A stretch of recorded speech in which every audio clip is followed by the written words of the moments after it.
నేను ఎక్కువ మాట్లాడే రెండు విషయాలు చెప్తా. ఆ రెండు విషయాలలో మీ అందరికి అసలు మాకున్న అనుభవం గద్దర్ గారితో ఏంది అనేది పూర్తిగా తెలిసిపోతుంది. ముందుగా మొట్టమొదటిగా మన దేశ చరిత్రలో ఒక ముఖ్యమైన వ్యక్తి గురించి చెప్పి ఆ తర్వాత నేను గద్దర్ గారి గురించి మాట్లాడతాను. ఆ ముఖ్యమైన వ్యక్తి ఎవరంటే డాక్టర్ బిఆర్ అంబేద్కర్ గారు. ఈరోజు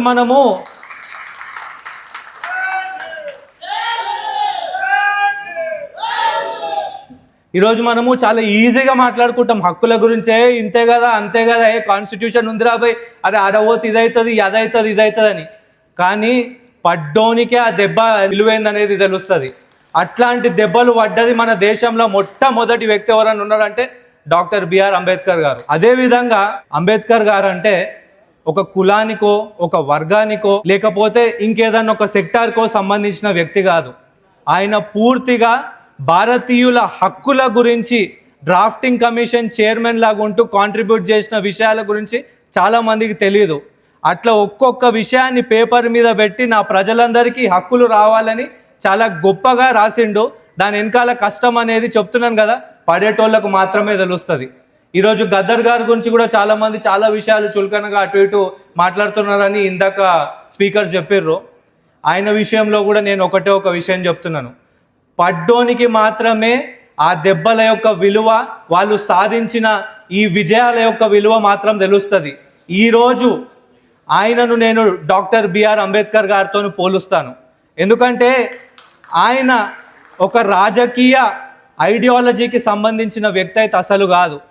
మీ అందరికీ చాలామందికి తెలియదు, నేను ఆయనను మొట్టమొదటిసారి కలిసింది మన సికింద్రాబాద్ క్లబ్లో. అక్కడ ఒక చిన్న మీటింగ్ జరుగుతుంది, ఆయన సడన్గా రావడం జరిగింది. మేము షాక్ అయినాం, అరే ఇంత పెద్ద మనిషి ఈరోజు మీటింగ్కి వచ్చిండా అని చెప్పేసి. మేమందరం ఒక పొలిటికల్ డిస్కషన్లో ఉన్నాము.